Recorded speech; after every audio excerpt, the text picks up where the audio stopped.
Hello and welcome to our real thoughts on one. I'm sure you want to know our real thoughts on. Nice to see you.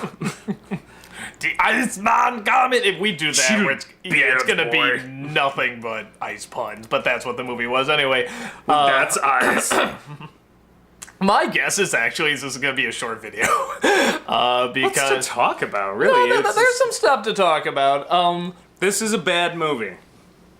Everyone thinks this is like the worst. Like whenever people ask what's the worst movie you've ever seen, they're always like, "Is it Batman Robin? Is it Batman Robin?" Oh no, it's too funny for that. Yeah, no, I don't even know if I put it in like the top 5. Honestly, it's one of those films where it's like Top 15, maybe. it's Top so 20.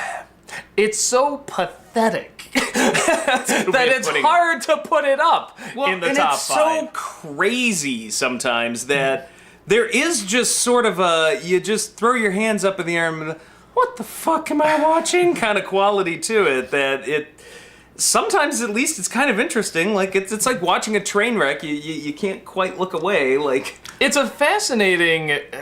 This really is one of the few times where it's like with every movie, it's like okay, they weren't keeping track or didn't keep an eye or something like that. But this is one of those where it's like apart from visually, because visually it looks very nice. It's not. I'd argue it's not Batman, but it looks very nice. How could anyone read this dialogue and look at these lines or whatever and be like, how could you not see? And this is like... Suit me up, Uncle Alfred. Well, I mean, and this is one of those where it's like the only thing I can gather that I think people have just sort of come to a conclusion about is that they just want to make a big screen, big budget version of the Adam West show. But the reason the Adam West show works is because it's not big screen and not big budget. Even the quote-unquote Batman movie they did with Adam West was not big budget. Yeah, no, and it's fascinating because it's like, it's one thing if you know you want to make it, like, Batman Forever, it made more money than Batman Returns, and it was definitely lighter, and, hey, let's just entertain whatever, and I think...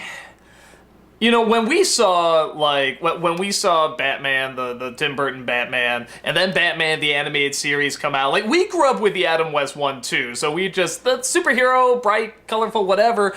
But then it's like the comics, the Tim Burton movie, and the animated series. We're like, okay, this is what Batman is. Like, this is dark, this is gritty, this is tough, but it's really creative, and it's really weird and out there, and it's wonderful. So I get the feeling like when they did Batman Forever, they're like, okay, make it a lot more lighthearted because Batman Returns got a lot of parents angry. It didn't pull in quite the box office we wanted. This is a fetish movie! And how? That's awesome. I think like Batman Returns up to Batman and Robin, they're all fetish movies. Well, that was the funny thing is, they were all fetish movies, it's just the other one appealed to the kids more. Though it's okay, because we dumbed it down. Though you could argue like maybe the first Batman has like the clown fetish or what. Oh wait, is that fetish or a fear? Maybe both, the more I think about it. But he probably didn't get too much fetish out of that one. Fearish.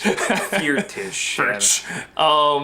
But yeah, so it's bizarre that I think because they saw with Batman Forever, okay, well, we're trying to do kind of half and half, kind of the seriousness because he's dealing with the loss of his parents and stuff, and we still got heavy shadows. But obviously the goofiness, we have Jim Carrey and Tommy Lee Jones basically acting like Adam West villains.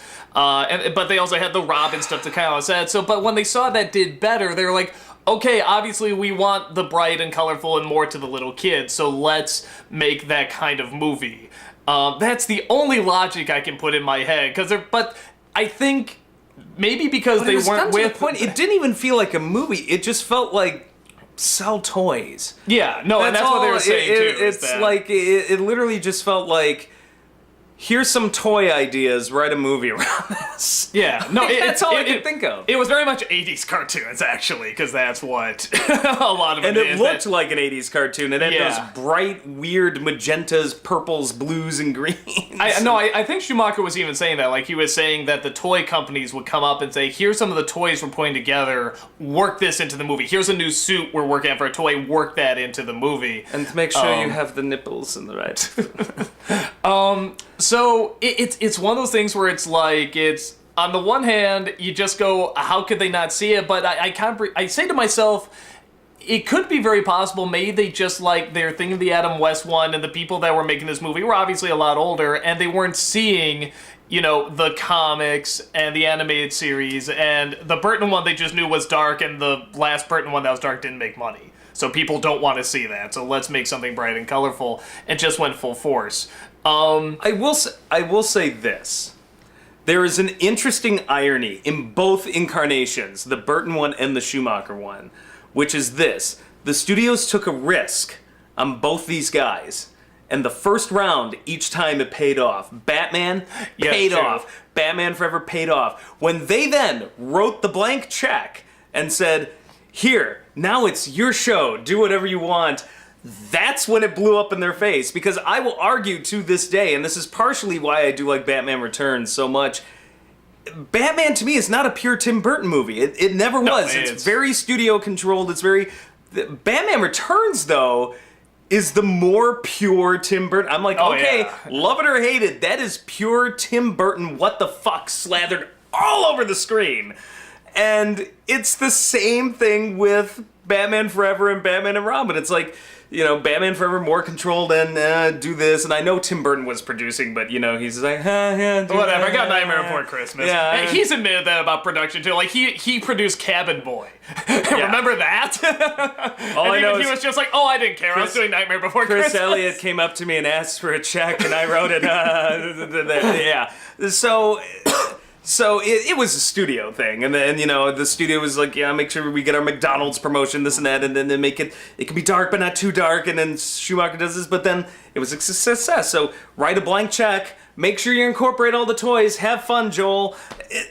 And then it blew up in their face again, and it's reviled now as one of the worst comic book movies of all time. Killed comic book movies for a while. Which is so funny. I mean, they were seen as, it's hilarious to think of this now, but after that movie came out, and there was like that good 2 or 3 year gap. Blade helped resurrect it, but I mean, it was just like, wow, we're done. We're never gonna see comic book movies again. And when you did see them, they were awful. They were really bad because nobody put any effort into it. Yeah, nobody put any effort. They just thought, well, it'll be like Batman and Robin if we can sell some toys off this. And we also got into the, I know we talk about whatever, the Man of Steel and Nolan stuff, but I mean, they were overly dark. They were trying to be really dull because nobody took comic books seriously after Batman and Robin. You know, they were all seen as kid stuff, so then all the comics and all the movies are trying to be really gritty and really dark, but there was no effort put into it. Nobody threw a lot of money at it or kept big watch out or understood it, so it was just kind of nonsense, and it was directionless. Blade helped, and then you got a bunch of Blade clones where it was all of this late 90s.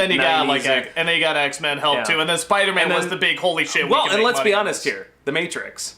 Between Blade and The Matrix, I think that signaled, okay, if you throw enough special effects and shit, but it wasn't stylistic. That wasn't a comic book. But then with X-Men and Spider-Man, you're right, it kicked back. Well, Spider-Man especially. X-Men, again, was kind of on Blade level, where it's like, okay, maybe there's amazing... Spider-Man was like an explosion and said, okay, let's make more of these now. Let's really, really throw our money into this. Yeah, this movie killed it for a while. You know, it really did. And it's, I'm trying to think, because it's not bad. See, here's my problem with it. I know some people are just like... It's clearly not trying. It's clearly not trying to be Batman. But it's so funny. It's meant to be a comedy, and it's like... that's part of my problem. I don't find it that funny. Yeah, there's it's not that funny. So much money on the screen, and it's so expensive that it's not wanted hilarious. To see that. It is. We have Michael Gough. We have Pat Hingle. I mean, it's like these are the actors from the first Tim Burton Batman movie. This is supposed to be canon. We have George Clooney. We have Uma Thurman could act even back then. We knew that. Like we have George Clooney, who was a major actor even back then. You know, Chris O'Donnell is some pretty boy, but But he did fine. These were not lightweights. Yeah. So there was nothing in it made us... The only one that you would look at and be like, really, okay, maybe this will be funny, is Arnold Schwarzenegger. Who is the most entertaining part of the movie. And he is the only one that legitimately... Uma Thurman's early stuff with... Clamp from Gremlins 2, the scientist. He's great too. He's great too, yeah. That character actor is amazing. I'm afraid you'll have to die. Oh, well, I don't like your tone. No, it's like, I don't take rejection well. I'm afraid you'll have to die. Ah! He does like that high-pitched scream. And he's so mad scientisty. He's like Joseph Gordon-Levitt in frickin' G.I. Joe. He's so ridiculous. So that early stuff was good, but after that, when Uma Thurman becomes sexy, I'm just like, okay, she's hot to look at. That's it. It's just, there's nothing funny about her, really. It's just a Jessica Rabbit voice. Like, that's it. Come up and see me sometime. I mean, so, besides that, Schwarzenegger is the only one that legitimately makes me laugh. Like, and he's just great. He's just doing his own thing. He's just like, I'm in a Batman film. I'm going to have fun. It just looks like he's having so much fun. He looks like a little kid that got thrown in like this gigantic Arnold Schwarzenegger suit. It's like, wee! Like, he is just having the time of his life. He is the 80-ton gorilla in the room. It's just like, there's this fucking gorilla in the room and you don't know what the fuck it's gonna do, but if you just stay against the wall and watch, you may get a few good laughs out of it. And that's what he does. He's just... God, he's great. He is. I mean, that's why I think people are like, how can you say they're great or any good? I think it's that even from a bad point of view or just a lame comedy standpoint, they're just so strange and so silly, but so into it. And they're so entertaining. I think it may be too just because he's Austrian, and even though he'd been in the States forever, there's almost this foreign aspect to it. Like maybe he's not aware of how he should act in the absence of direction, maybe from Schumacher, but he's so on a different kind of almost crazy foreigner level of acting in that film versus, because the other people are almost, they're trying to take it seriously, except for maybe Uma Thurman, but everybody else is acting straight, and Schwarzenegger is like, See, in my opinion, I think I think half the actors in Batman Forever thought they were making a real legit Batman movie, you know, like Chris O'Donnell and Pat Hingle and stuff like that. But I think the other half thought I think Nicole Kidman knew she was in a goofy movie. Yeah, no, but I think the other half thought they were doing the Adam West show. Tommy Lee Jones had to know that. Oh, Tommy Lee Jones is he's the Arnold Schwarzenegger of that film because he's just fucking nuts. No, where with Batman and Robin, with the exception of maybe Chris O'Donnell, you know. All the other actors are like, we're just doing the Adam West bit, where everything's just gonna be over the top. And you look that at girl, that that's a very PC. No Batwoman or Bat person. Yeah, Bat person. I love that. I mean, it's like you know that George Clooney is like, I'm just gonna be Adam West. Schwarzenegger is, I'm gonna be one of the crazy Batman villains. Yeah, I'm gonna be one of the crazy. That must have been tough for him because that mask is tight. So so the whole thing kind of it must have like created ringing in his ears as he kept banging against the sides of the mask like boy yo yo yo. No. It looks like he has some sort of medical problem because he's trying to swing his head, but the whole thing moves, so he just sort of looks like this. I freeze, Batman. So those bobbleheads. But that's part of my problem. Is it? I don't know. What do you think? My issue with it is. You throw that much money on the big screen with a pedigree of Batman coming off of... I mean, even Batman Forever wasn't that silly. It's pretty silly by Batman standards, but not to this level. Yeah, so correct. You come off of the two dark films, Batman Forever and Batman the Animated Series, still running at this time. Batman Beyond would come out after this or concurrent with this. I don't know, but... And then you get this, and so many millions of dollars spent on this... I just don't think it's funny. Like, you threw that much money and stuff into it. It's not funny. It's just dumb. Yeah, it's one of those where you just look at it, it's like... But again, you could say the same thing about the Adam West Batman. I really think that's what they're looking at. They're looking at, well, this show ran for a long time. They even did a movie. It was a success. And hey, Batman Forever, they were lighter, and that got us more money. We got Jim Carrey as one of the villains. He's a big goofball. The Adam West Batman, you can argue it's contrived. There are some people could argue it's dumb. They don't find it funny. But you weren't blowing the, GDP of all of Scandinavia on it. Like, that's one of those cases where I'm just like, couldn't that money have been put to better use then? Well, like, and I think... At least the Adam West show, if you don't like it, I mean, we do, was a cheap knockoff. Well, no, that's why I think they're also obviously going for kids because, McDonald's and the toy companies, whatever, were like going full force in this. Where I heard with Batman Forever, like, Schumacher was saying, like, nobody wanted to make that movie. They got it made, but he's like, nobody was getting behind it because they were afraid of Batman Returns. And then after Forever was a hit, everyone got on board with Batman and Robin. Well, and... it really is that's the thing. horrible to say, you look at the chart. I mean, that really is kind of it. And it's... For a cheap knock... Like, the original Batman show was a cheap knockoff, but it was also free. You could just watch it on television. Well, and it was funny. Yeah, to throw down $10 and see millions of dollars blown on something like Batman and Robin, maybe that's just why I just don't find it that funny. It's too contrived, too expensive, and I think it's the only reason I think Schwarzenegger is the best thing in it is because there's almost a spontaneity to him. Everybody else is reading off the script. I'm sure Schwarzenegger's reading the script too, but everybody else seems bottled up, whereas Schwarzenegger just seems off the wall. Soon just we will be in spontaneous. space. Your heart will please and beat no more. I mean, what is he doing? It's so much fun. So he's about the only thing, but yeah, I know some people who get it. I get that some people find it like, oh no, it's really funny. Like if you view it as a movie made for kids, I like to think we treat our kids better. Yeah, I wouldn't subject my kids to that. If I had kids, I would like. One of the reasons I don't have kids actually is because I don't want them to ever be exposed to Batman and Robin. Like something out of Seven, I don't want to bring them into a world where Batman and Robin exist. Very smart, very smart. I should point out, by the way, I mean, because everybody's like, do you think Joe Schumacher is the biggest asshole and stuff like that? With all these directors, all these writers, I mean, all this stuff, I've never met any of these. How can he? No, but on top of that, I think most people like, in that film have apologized for it. I've never met these people. You haven't either. They could be very nice people. Every time I see him on an interview, he seems like the nicest guy. He seems like a very genuine, nice guy. And He you're seems right. way nicer than other celebrities in it. Yeah, no, and he also, he came out and very genuinely, like heartfelt, said, look, this is what I was trying to do. If you did not enjoy them, that's not what you're looking for, and you felt I did a real disservice to Batman, then I apologize. It was like, that was very nice. And honestly, I hate the film, but it's like, it feels weird when a director apologizes for making art. You know, it's like, I get the canon thing, I get this means a lot to us and that we follow it, but it's still also just a movie. So it's like, I'm very half and half If he on it, but I lean more actively towards... came out and said, I hate all comic book fans, I hate Batman, Yeah, I no, want to that'd run be it like, into fuck the you, ground. you're a dick, yeah. Yeah.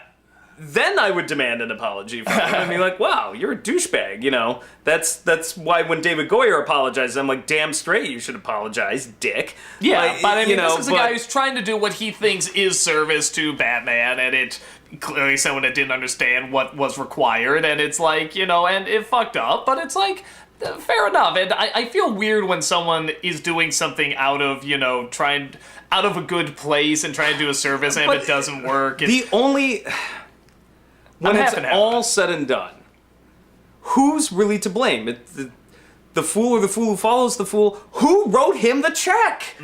That's the issue. I mean, you could look at Batman Forever, more so than even something like the first Batman, I think, and get an idea of where he would want to take it, and the studios wrote him the check, said, here, we want to sell a bunch of toys, we got deals left and right, all the toy makers are on board, yeah, do this.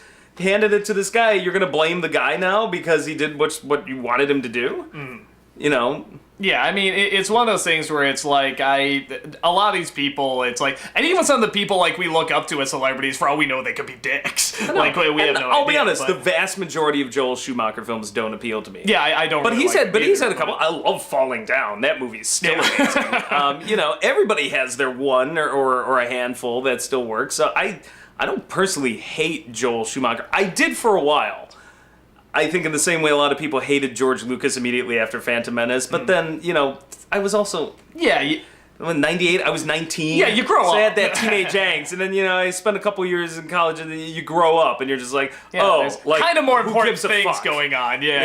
Yeah, So it's like, yeah, anyone that's like, do you hate that son of a bitch? It's like, don't do that. You've never met No. these people. They could be very nice people. They could be dicks too. if they're actively trying to insult you as a moviegoer, and don't give me the he did, he made Batman and Robin. No, I mean if he is out there behind the scenes in interviews saying I hate all comic book fans, I think Batman sucks. I think if you like Batman, you then it'd be suck. called for. Yeah, then there are writers and people out there who have done that, and those are the people I don't like. But Joel Schumacher, no, he's... Yes, he may have nearly destroyed comic book movies as we know it, but you know what? We're fine now, and maybe if he didn't do that, we wouldn't be where we are now with 1,001 Marvel movies and DC desperately trying to catch up. You know, it is what it is. Yeah, So comic book movies survived. They're doing just fine. Some people would argue there's way too many of them, in fact. So obviously he didn't kill it, and therefore I don't hate him. And the one thing I do want to bring up, because I always feel bad for not... This is the one thing I feel really bad leaving out of the review. Now, the review is back in the YouTube days. I'm not even sure if it's 10 minutes. You know, it's very short.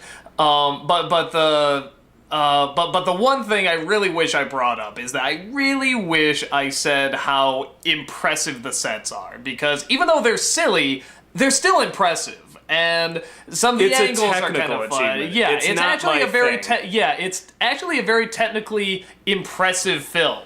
Like I could see it, like I could see this world in another movie, not Batman, but like in another movie, and it could be like really cool to look at. It's very, I don't know what word you would use. Like, it's not my thing because it's too. Trying to search the thesaurus in my head. You can't talk now. I can't. Garish. It's very pinks and blues and magentas. There's light shining, but I can see that like kind of in a crazy Terry Gilliam type world or something like that. Yeah, I didn't. You know what it is? I didn't like the color scheme. I'm not a. It was very retina burning, and my version of Gotham is probably closer to the animated series or Nolan's or Burton's. It's not a bunch of pinks. I felt like I was at the Copacabana or something whenever I was in his Gotham, but it was still, a technical achievement. Yeah, but it's still impressive, and I do really feel bad when I don't acknowledge, like, hey, this actually visually is very interesting. But it was, as terrible and stupid as it is, it's like, it is still very visually interesting. Not Batman, but visually interesting. And it did give us what could possibly be the creepiest Alfred moment ever, even trumping Michael Caine's, frickin' war criminal, Alfred. We burned down the forest. Had to burn it all down. And that's when he's just like, I took the liberty of making the measurements myself, and I'm like, whoa! I'm like, when? When did you, oh my god, did he chloroform her? Was she asleep and he just sneaks in and like, with the measuring tape, like, ooh, like, I was just like, oh my god, dirty old man. It's like, turns out I'm not really your uncle. And he's like, that's why I don't have a British accent. Fill me up, Uncle Alfred. So stupid. That movie, like, I couldn't take Alicia Silverstone, like, even remotely seriously for a long time. Yeah, I couldn't even laugh at her. Like, she was just like... she's the one that I never hated, and then that movie came out, though, and I'm like, honey, I'm not going to be able to watch you in a movie for a long time, because I'm just going to keep seeing you. Suit me up, Uncle Alfred. See you in Scooby-Doo 2. So, yeah, trying to think much, nothing much else, I guess. I know everyone wants me to do the bad credit garbage. Actually, that was the moment I remember seeing on the big screen. That was like the, maybe we'll have like a search for a spy thing or something, but Batman, as of now, he's officially dead. Like, you just killed Batman. See, like, that's that is the what funny that thing. sort of said to me. See, you weren't paying attention when you saw, because you liked Batman Forever better than Batman Returns. No, when I was a kid, I liked Batman Forever. You almost liked it better than Tim Burton's Batman, which is sacrilege for you to say now. Like, would make you cringe. I was a Jim Carrey-aholic. I was obsessed with Jim Carrey, and anything he did, I was like, genius! Like, Doug spent many nights talking out of his ass. He still does. Now you just have that image in your head, like, shit, now I can't think of it. Stab myself in the eyes.